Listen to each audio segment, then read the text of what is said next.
बोलो श्री प्राणनाथ प्यारे की जय। बोलो श्री निजानंद स्वामी की जय। बोलो श्री सद्गुरु महाराज की जय। वंदो सतगुरु चरण को करो सुप्रेम प्रणाम। अशुभ हरण मंगल करण धनी श्रीदेव चंपीनाम। श्री प्राणनाथ निजमूलपति श्री महराज स्वाम। तेज कुंवरी श्यामायुगल पल पल करुणाम। पल पल बड़े बड़े रे हो गए और कहूँ ना जानी। कहूँ ना जानी उपाय किए अनेकों।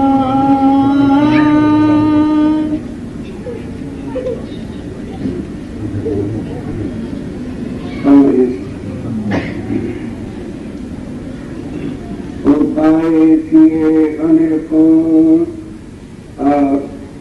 अब श्री राज्य महाराज वह धाम के द्वारा धाम धनी श्री प्राणनाथ जी महाराज हम संग साथ हो। ये वाणी क्या है? इस वाणी को लेने के लिए उपाय किए अनेकों। क्योंकि गीता के अंदर में अर्जुन ने जब ये चीज मांगी कि ऐ प्रभु, विष्णु भगवान सामने श्री कृष्ण खड़े हैं कि मेरे मन के संशय मिट गए। पहले तो ये संशय था कि ये मेरे भाई है, मेरा गुरु है, मेरा दादा है, ये संशय मिट गए कि ये पूर्व जन्म का संबंध लेने देने का जो बाकी रह जाता है, वही जीव आकर के एक परिवार में एकत्रित हो जाते हैं और मोह के सागर के अंदर हम उनको अपना मान बैठते हैं। तो जब अपना वैराग्य का स्वरूप और जन्म और मरण बताया कि यहाँ कोई किसी का नहीं है, यही सबसे बड़ा एक भ्रम है, यही सबसे बड़ी एक मोह की शक्ति है। इसी को माया कहते हैं कि हम सब समझते भी हैं कि इसी में भी हमारे साथ जाना, क्योंकि हमारे बाप दादा सबके मरे हैं, क्या हम उनके साथ गए? ज्यादा से ज्यादा शमशान था। और वही हालत हमारे साथ भी होगी जब हम शरीर छोड़ेंगे। तो शरीर के साथी शरीर के सुखों के लिए रोते हैं, ना कि जाने वालों को रोते हैं। क्योंकि वो शरीर चले जाने के बाद लड़के क्यों रोते हैं? क्योंकि बैठे बिठाए पिताजी कमा के दे रहे थे, अब कौन देगा? पत्नी क्यों रोती है कि अब मेरा कौन है? लड़के पूछेंगे ना पूछेंगे, बहुएं पूछेंगी कि नहीं पूछेंगी। इसी तरह से सगे सहोदरे दोस्त मित्र भी अपने इस प्रेम की खातर, वरना किसी को जाने वाले का पता होता है कि वो कहाँ गया। इस वास्ते के अर्जुन ने माना क्या? गीता भागवत अनेकों सारी चीजें या तो व्यास से राजा कृष्ण ने कहा, वो भी श्राप लग गया था कि तूने 7 दिन के अंदर मर जाना है। तो इसलिए राजा कृष्ण ने व्यास जी से मांगा कि कोई महाराज कृपा करो, मर तो मैंने जाना ही है, तो मेरा कल्याण तो हो, मैं भव से पार। या दूसरा अर्जुन था जिसने ये चीज मांगी कि ऐ प्रभु, ये जो तुमने मुझे आवागमन का चक्कर दिखाया है, कृपा करके जो है इससे पार कर दो।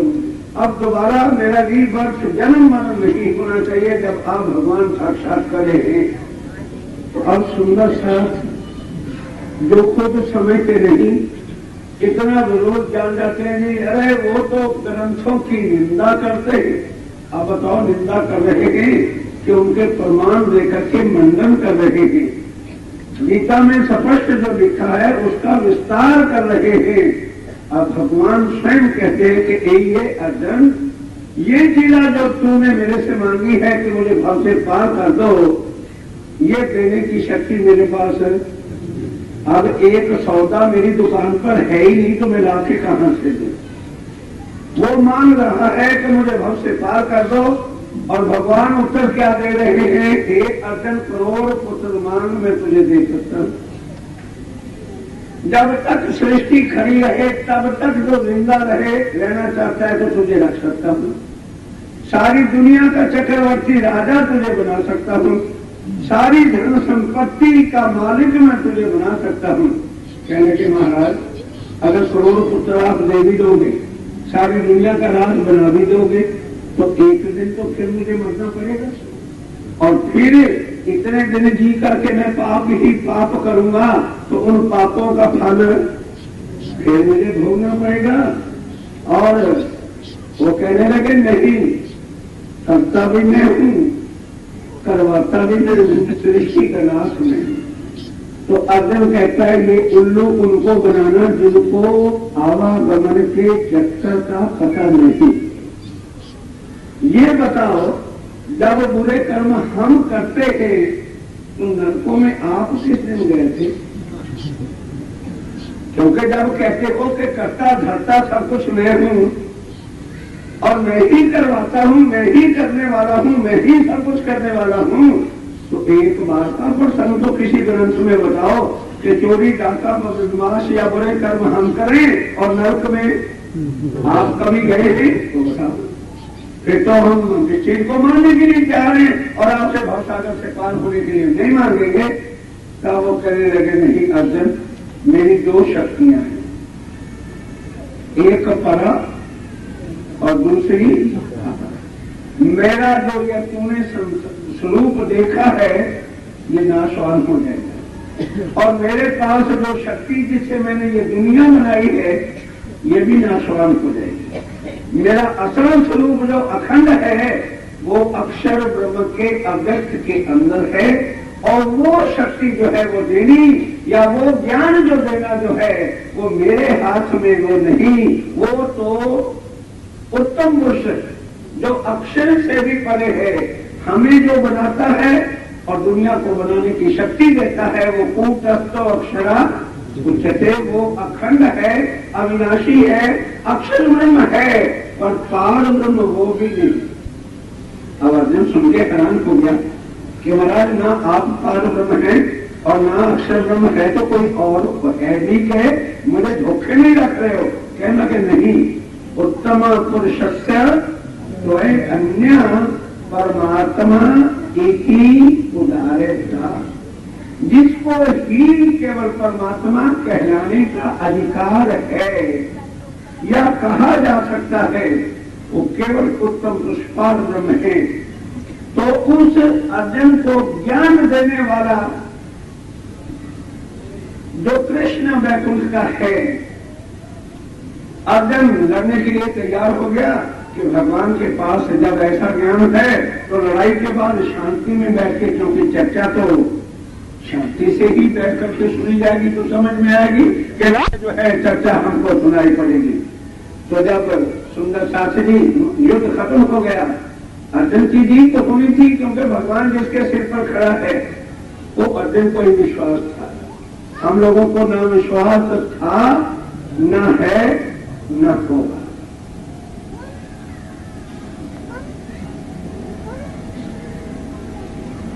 कभी नहीं हो सकता, क्योंकि अर्जुन ने सर्वस्व उसके चरणों पर अर्पण कर दिया था। इसलिए अकेला अर्जुन एक तरफ और भारत की शक्ति, कौरवों की शक्ति और कृष्ण की शक्ति सारी एक तरफ। कृष्ण जी ने पहले अपने हिस्से दो कर दिए थे, विष्णु भगवान ने, क्योंकि दोनों जने मानने गए थे कि भाई एक तरफ मेरी शक्ति सारा सामान रहेगा, और दूसरी तरफ मैं खाली हाथ करूंगा, कुछ करूंगा नहीं, लड़ाई नहीं करूंगा। तो कहने लगे बोला महाराज तो फिर हमने आपका कोई फोटो थोड़ा कराना है, लड़ाई में तो शक्ति की जरूरत है, शक्ति मुझे दे दीजिए, ले जाए। अब अर्जुन बड़ा प्रसन्न, तो श्री कृष्ण जी पूछने लगे तुम क्यों प्रसन्न हो रहे? सारा मक्खन मक्खन जो था, मेरी शक्ति जो थी वो तो वो ले गया। कहने लगे जी मक्खन ही तो ले गया है, मक्खन चोर जब मेरे पास है तो मुझे मक्खन की जरूरत नहीं। वो अर्जुन, हम जैसे स्वार्थी नहीं थे। अब युद्ध खत्म हो गया, पढ़िए महाभारत, लिख लो जिसने लिखना हो। महाभारत का 16वां स्कंद, जिसको अश्वमेध पर्व कहते हैं, यानी जब पांडवों की विजयी हो गई तो श्री कृष्ण जी ने यज्ञ रचवाया। तो यज्ञ रचने के बाद जब यज्ञ सफल हो गया, तब आसन लगा करके भगवान श्री कृष्ण को, गीता के कहने वाले को, जिसने कहा था कि उत्तम पुरुष परमात्मा भाव सागर से पार करने की शक्ति रखता है, बिठा के कहने लगा महाराज अब जरा वो ज्ञान बताओ। क्योंकि उस समय तो ध्यान लड़ाई में था, तसल्ली हो गई थी कि आपके पास वो ज्ञान है। 16वां स्कंद श्लोक 9 से 13, क्योंकि महाभारत इतना मोटा ग्रंथ है, कहां खोलते फिरोगे। 16वां स्कंद अश्वमेध पर्व श्लोक 9 से 13। वैकुंठ का नाथ, गीता के कहने वाला श्री कृष्ण जो है वो कहता है अर्जुन, जो ज्ञान तुझे मैंने उस वक्त कहा था, क्या वो तुझे भूल गया? कहने लगे कि वो तो लड़ाई के समय में मुझे ध्यान नहीं था कोई। कहने लगे कि तेरे जैसा कोई नीच है ही नहीं, क्योंकि वो ज्ञान मैंने नहीं कहा था। पराशक्ति के द्वारा, योग माया के द्वारा, बेहद की वाणी के द्वारा मेरे से कहलवाया गया था तेरी तसल्ली के लिए। मुझे तो पता ही नहीं कि मैंने तुझको सुनाया गया था। सुंदर साथी, उपाय किए अनेकों, अनेकों बड़े बड़े, अब बड़े बड़े के अंदर जीव सृष्टि नहीं आ जाती, बड़े बड़े के अंदर ब्रह्मा विष्णु महेश, शेष महेश, लक्ष्मी नारायण, जितने भी संसार के या ऋषि मुनि तपस्वी योगी, खोज खोज पति, इसलिए वो तड़पते। क्योंकि बाजार में जब चीज होती नहीं तो महंगी होती है, खरीदार सारी दुनिया होती है, और जब ढेरों के ढेर पड़े होते हैं तो फिर सस्ती होती है, तो कोई ध्यान भी उधर करता नहीं। हम प्रणामी सुंदर साथ को वो वाणी, वो ढेरों के ढेर आगे तो फिर भी कुछ लिमिट के अंदर सुरक्षा थे, अब प्रेस के द्वारा धड़ाधड़ ढेर के ढेर हो गए। अब कोई लेने के लिए भी तैयार नहीं। अब क्या चाहते हैं, ये 350 वाला नहीं चाहिए, 250 वाला चाहिए, क्योंकि वो सस्ता। वाह रे प्रणामियों वाह, धन धन तुम्हारे ईमान को। साड़ी कौन सी चाहिए? 1200, फर्स्ट क्लास चमक में होनी चाहिए। 3000 का सूट चाहिए जो मैं भाभी के अपने जो है भाई की शादी में पहनते हैं। और गाजी कौन से चाहिए? जिनके पन्ने भले कैसे भी हो, छपाई भले कैसे भी हो, और सस्ती तो हो। हमें 250। जब पता ही नहीं, शुद्ध ही नहीं, ये है क्या? अब जिस निर्माण जो आज भी तरस रहा है, उनसे जाके इसकी कीमत पूछो। हमारे घर में मलाश्री जी आए, आकर के हमारे माता पिता से कहा कि बेटा, अरे लड़के बच्चे हो गए ना, इनको ताकम दिला दो। हाँ महाराज जी, बड़ा शुभ अवसर है, आप हमारे घर पधारे हैं, इनको ताकम देते ही जाओ ताकि इनका भी स्यापा खत्म हो जाए। एरी जान छुट्टे बोझ ले जाए हमारे पीछे से। आप महाराज श्री जी के चरणों में बैठ गए, उन्होंने ताकम सुना दिया, कंठी बांध दी, और हम क्या बन गए? चीज। किसके? महाराज जी के। अब उम्र भर के लिए कैद में आ गए, ना हम अपने गुरु को छोड़े और ना हमें आगे का ज्ञान पता चले। क्योंकि लिखा तो क्या है, सोच समझ गुरु कीजे रे बाबा, सोच समझ गुरु कीजे। ये तो सौदा परम अमोलक निरख परख के दीजे। श्री महामती कहे गुरु सोई कीजे, जो अलख की देवे लख। इन उल्टी से उल्टाए के प्रिया प्रेमी करे पीछ। पर अपरा शक्ति से हटा के पराशक्ति अखंड धाम धनी के स्वरूप का जो वर्णन मथन करके हमें पहचान करा दे, उसके चरणों में शीश इसलिए रख देना चाहिए कि वो हमको भाव सागर से पार करके अक्षरातीत राज श्यामा जी और उसके परम धाम का ज्ञान जो दुनिया के पास नहीं है, जिसके लिए उपाय किए अनेक। सारी दुनिया आज भी तड़प रही है इस वाले के लिए, पर हमको तड़प क्यों नहीं है? क्योंकि हमने इसके लिए कुछ भी कीमत खर्च है। ज्यादा से ज्यादा महाराज जी से ताकत लिया होगा तो 5 रुपए मथा दे दीजिए, तो 5 रुपए भी दी जाती है। तरफ परी भी रहा तो अपने को क्या नुकसान है, परिए घर। और फिर सस्ता तो 250 रुपए वाला सुलभ है, वो भी ले लिया।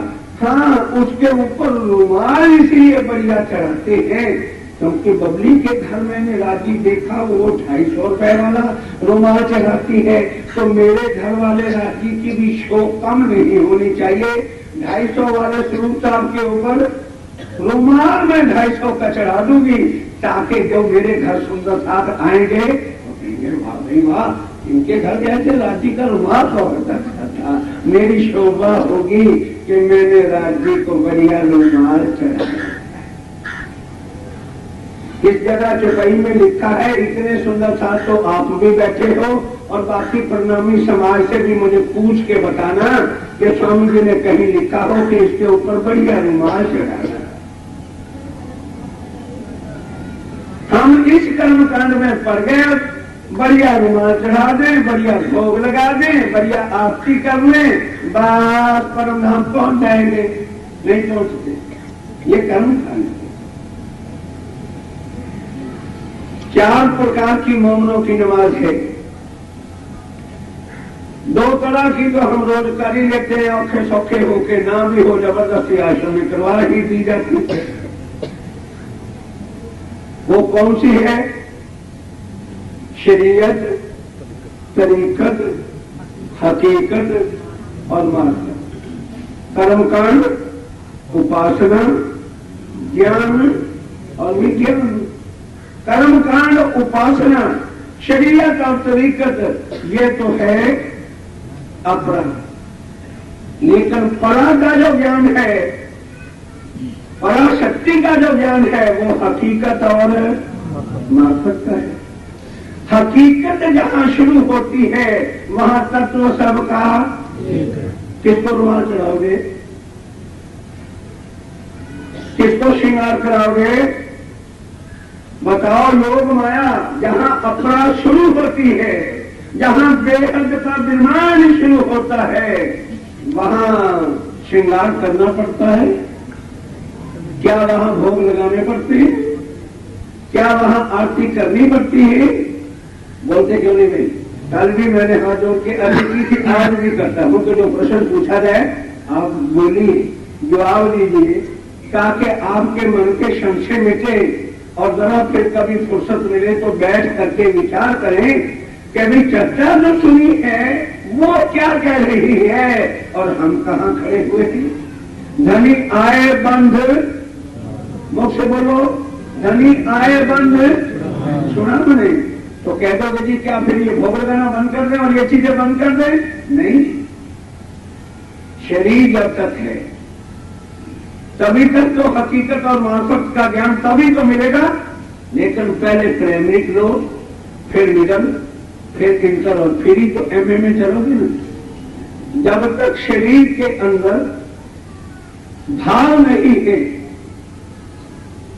तो शरीर कुछ भी नहीं करेगा, दिल में भाव ही नहीं आएगा। और तभी हम कह देंगे अब राजी कि वो तड़प नहीं, वो लगन नहीं, वो चीज नहीं। क्यों? ऊपर से हकीकत और मार्फत का स्विच है, नीचे से तड़प लगेगी कहां से? क्योंकि तड़प वाली जो भक्ति है वो यहाँ नहीं, यहाँ हर कोई अपने स्वार्थ के लिए शंकर की पूजा करता है। साफ गीता के अंदर कहा, अर्जुन ने कहा महाराज यदि भगवान उत्तम शक्ति की है तो ये सारी दुनिया देवी देवताओं की पूजा क्यों कर रही? कोई लक्ष्मी की पूजा करता है, कोई शंकर की करता है, कोई रुद्र की करता है, कोई नारायण की करता है, कोई आग की करता है, कोई पानी की करता है, कोई पत्थर की पूजा करते हैं। तो पर ये गीता के प्रमाण दे रहा हूं ना।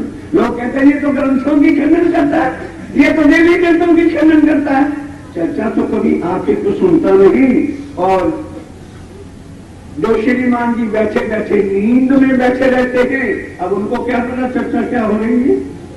ग्रंथों का मंडन हो रहा है कि खंडन हो रहा है? भगवान कृष्ण कहते हैं ज्ञान के साथ कि हे अर्जुन, ये जो देवी देवताओं के पीछे या गंगा के सोमावती कुंभ के जा करके स्नान करते हैं या आग पानी पत्थर को पूजते हैं, श्रीमद् भागवत नोट करो, जिसके पास न हो अभी आ जाना, कमरे में दे दूंगा, पढ़ लेना। श्रीमद् भागवत 10वां स्कंद 84वां अध्याय श्लोक नंबर 13। उसमें क्या लिखा है? व्यास जी सुखदेव जी मुनि क्या लिखते हैं कि जो लोग आग पानी पत्थर मूर्ति या वृक्ष जैसे खिजड़े वृक्ष की पूजा या पानी को ही तीर्थ जान करके अपना कल्याण करने का मार्ग ढूंढते हैं, वो मनुष्य तन धारण करके भी नीचों में नीच और पशुओं में भी नीच गधे के समान। यही शब्द भागवत में अभी दिखा सकता हूं, जिस मेरे भाई ने देखना हो आ जाना। चर्चा के बाद भागवत आश्रम में पड़ी है। अब दुनिया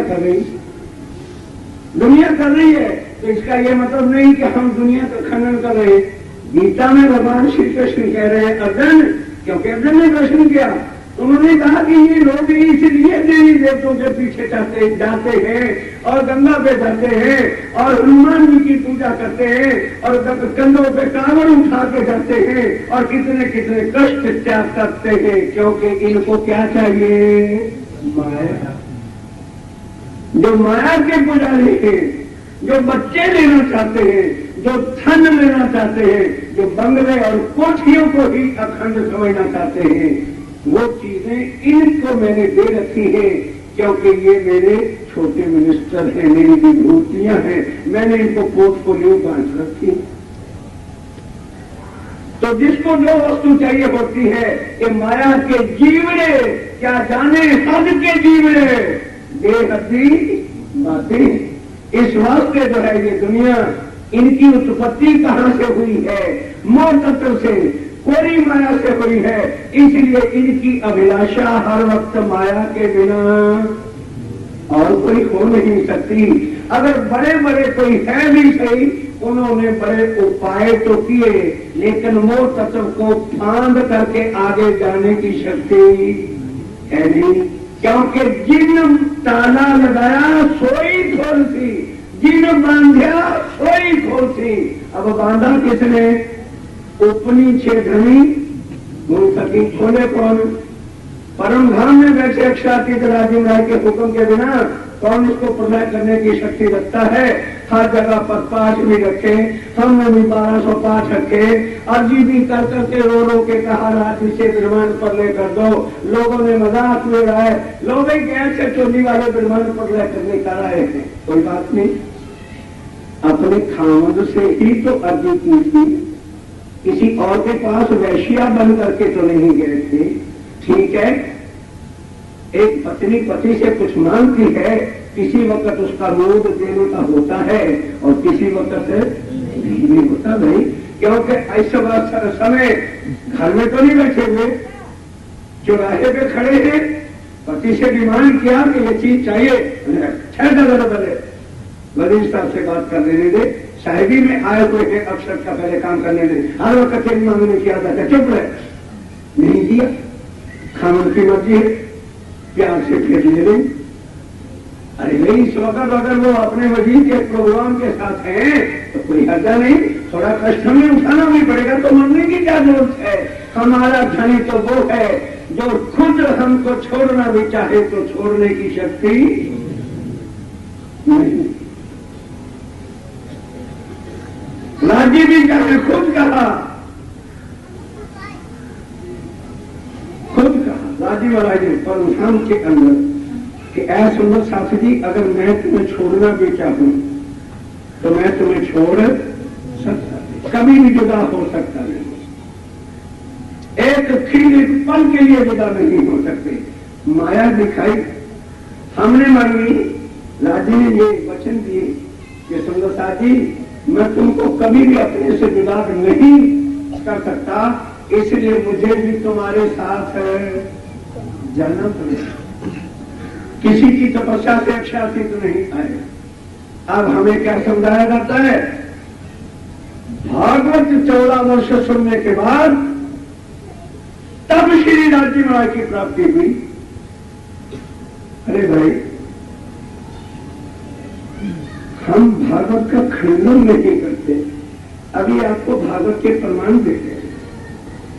अगर 14 साल भागवत सुनने के बाद उपाय किए, अनेकों में श्यामा जी भी आ गई, देवी देवतों को तो छोड़ दो, अब आगे चलिए। जो हमारे सुवर्ण है, हमारे मालिक श्यामा जी हैं, 14 वर्ष तक भागवत सुनते रहे। किसको याद करते रहे? सारे बड़ों की ऐसे नहीं काम करेगा। भागवत को सुनना, भागवत को मनन करना और बांके बिहारी का चितवन करके उसी को भोग लगाना। 14 वर्ष में एक बार भी उस बांके बिहारी ने आकर के दर्शन नहीं दिए। और कौन आया सामने जिसको कभी याद किया ही नहीं, वो खुद ही चल के श्री नौतनपुरी धाम में श्याम जी के मंदिर में चक्का कांजी भट्ट कर रहे हैं। और 1678 का साल 800 की एकादशी, सोमवार का दिन 8:30 बजे चर्चा कर रही थी। कड़ाक से सामने आदेश अक्षरातीत स्वरूप धारण करके आ गए। आके पूछा, क्या मुझे पहचानते हो? अगर भागवत के द्वारा प्राप्ति हुई होती इस चीज की तो तुरंत कह देते जी हाँ आप बांके बिहारी। कह दिया जी मेरा मन कहता है, मेरा मन गवाही देता है। जैसे किसी को मानो सदियों के साल, सालों बाद 30-40 साल बाद 50 साल बाद मिला हो तो आदमी कोशिश करता है इस आदमी को कहीं ना कहीं देखा है। पर बांके बिहारी को तो वो रोज चितवन में देखते थे। अगर वो निश्चित रूप से ही उनको पहचान जाते तो फिर ये शब्द भी तक में ना लिखे जाते कि मेरा मन कहता है कि आप मेरे खामद हैं। कहने के अच्छा, अगर मैं तेरा खामद हूं तो दृढ़ कर कहो वचन। तू कौन आई तो क्यों कर, कहाँ है तेरा वचन? नाज तो कौन खसम की, दृढ़ कर कहो मैं बांके बिहारी नहीं। दृढ़ करके बता, पतिव्रता नारी जो है वो एक खामद की हो सकती है, मैं बांके बिहारी नहीं। निश्चय करके दृढ़ करके बता। एक साथी जान कह लगे कि मेरे मन ने गवाही दी थी, सो मैंने क्या दी, मैं ये नहीं जानती कि मैं कौन हूं। ये चीज तो मेरे दिल में जब मैं 11 साल का था लगी थी। जब भया बस आ गया वहां तब मन उपजो ए विचार, मैं कौन कहां से आया, कहां है मेरा फलता।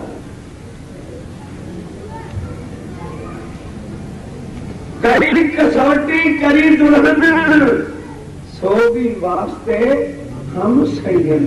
हम सुंदर साथ से प्यार किया श्यामा महारानी जी ने कि आने वाला मेरा सुंदर साथ देवी देवताओं की पूजा, सन्यासियों की पूजा, आग पानी पत्थर की पूजा और इन ग्रंथों में भटके नहीं, क्योंकि ये बेहद की वाणी नहीं, ये हद की वाणी।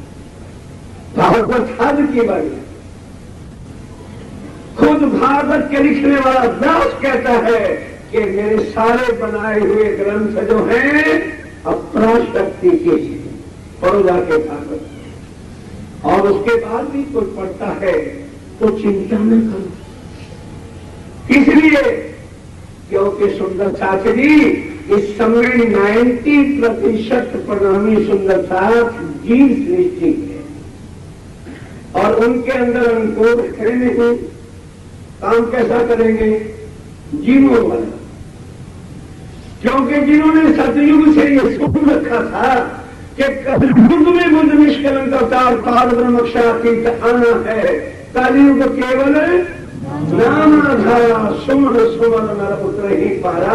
उन्होंने अपने भगवानों से प्रार्थना करके ये वचन दे रखे हैं, नानक साईं बेटा लिखाई जब होती सत्य सतरी, मेरा पुनर देवी ने भी कहा वो यान मिलावे मेरे प्रीतम प्यारा, मैं काछू जिंद भी कहूं।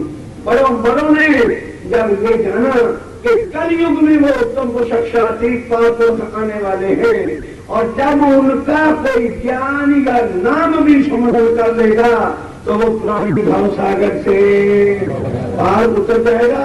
अब उन जीवों ने करी तपस्या, उनके भगवान आए और उन्होंने पूछा वे बेटा क्या मांगना चाहते हो? कहने के महाराज कलयुग में जब पार ब्रह्मक्षातीत आए तो हमको मनुष्य तन दे देना, ताकि हम भी उस ज्ञान को सुन करके भव सागर से पार हो जाए। बेटा तथास्तु, क्योंकि बेटा तथास्तु में उनके कौन से बात का बोल लगता, वो गवाह बन गया अब हमारे लिए।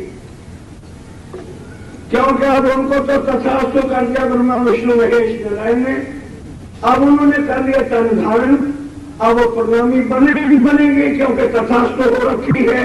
अब ले लिया तातम, अंकुर परम धाम का है नहीं, बोलो उनकी करनी कैसे होगी? बोलिए खुद भक्ति में से क्यों करवाते हो? कल बादशाह जी ने भाषण में क्या कहा था कि धरती से हजारों जो है अनाज के दौरे उगते हैं, लेकिन सारे अंकुर नहीं होते, कल के राख हो जाते। और स्वामी जी ने ये वाणी जो कही अभी के हम सुन रहे थे, साथ जी मैं तुम्हारी गुनेगार। क्यों गुनेगार? क्योंकि 500 से ब्रह्म सृष्टि पन्ना जो में पहुंची थी। छोटे क्या निकाल लो, 500 दुलदुलाहट हूं, अरबी शब्द है। दुलदुलाहट को कहते हैं मानव वश की आत्माएं। 500 तो गई ब्रह्म सृष्टि, और 1500 थी ईश्वरी सृष्टि, और 3000 थे जीव सृष्टि। स्वामी जी के साथ घर बार उन्होंने भी त्याग रखा था, उन्होंने त्याग रखा था, लेकिन अंकुर जीव का भोला है वो स्वामी जी के ऊपर हर वक्त लांछन लगाया करते थे।